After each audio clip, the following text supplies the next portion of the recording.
Sud Radio refait sa déco avec Maison Créative.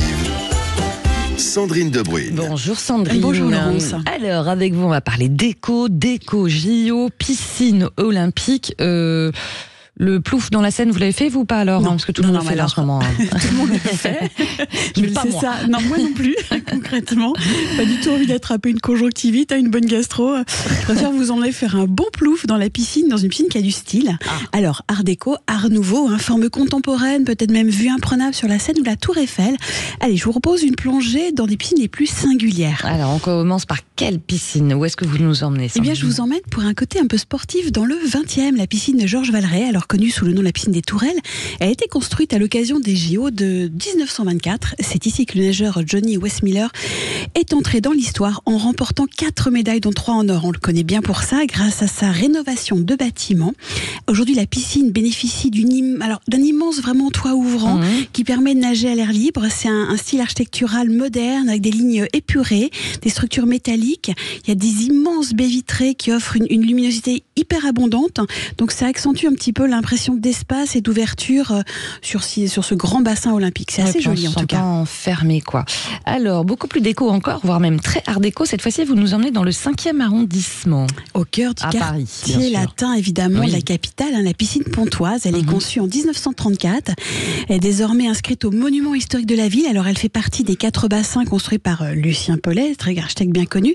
Elle est surplombée de coursives, alors d'un habillage blanc et bleu, de cabines privatives et d'une immense verrière. C'est vraiment un bijou d'art déco qui dégage un charme assez incomparable. Le décor nous rappelle les fondamentaux évidemment de ce style, avec des formes géométriques, des lignes épurées, une esthétique assez luxueuse, des matériaux comme le chrome, le verre, des couleurs vives, contrastées. Elle a été réalisée en fait dans le respect de l'architecture assez originale. Donc les travaux ont pris le parti de remplacer la verrière.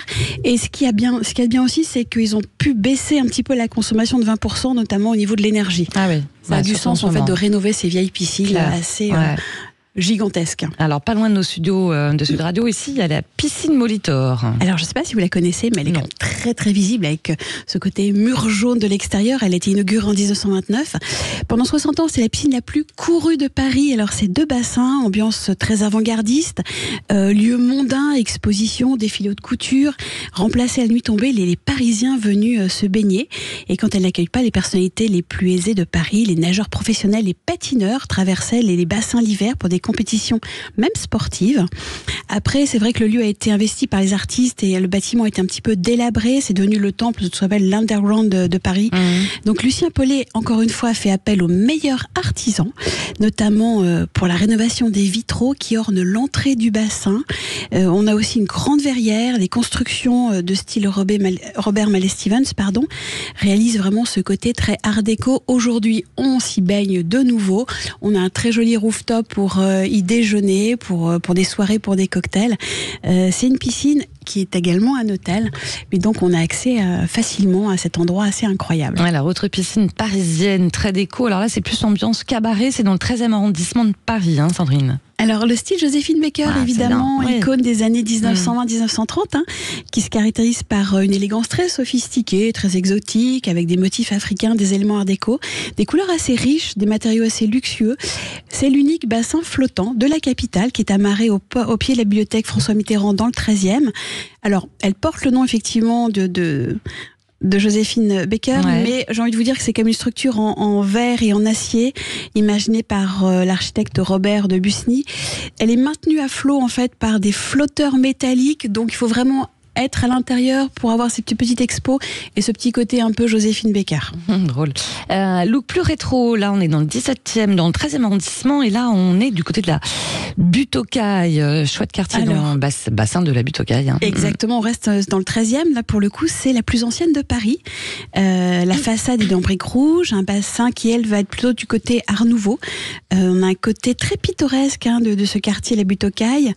Son intérieur quant à lui est formé d'une voûte en béton supportée par 7 arches légères et très aériennes. Elle a été conçue en 1922 par Louis Bonnier. C'est un bassin en intérieur, 2 en extérieur. Il y a un solarium.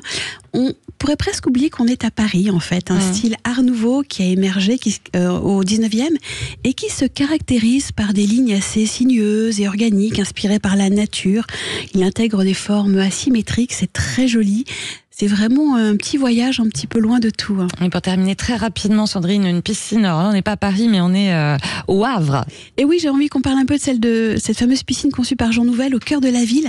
Alors là, on part totalement dans un autre esprit. C'est un complexe aquatique qui s'appelle les Bains des Docks. C'est vraiment Oasis Design où se décline une approche inédite de la piscine dans un décor immaculé, inspiré par des termes romains. Une piscine olympique de 50 mètres, vraiment très blanche, très graphique, très design. Et je vous laisse découvrir celle de Roubaix. On n'a pas beaucoup le temps d'en parler, mais c'est quand même une piscine aussi qui est devenue un musée assez incroyable. Voilà, le tour des piscines déco avec Sandrine De Bruyn. Merci beaucoup, ma chère Sandrine, et bonne piscine. Allez, on y va. Allez, on y va.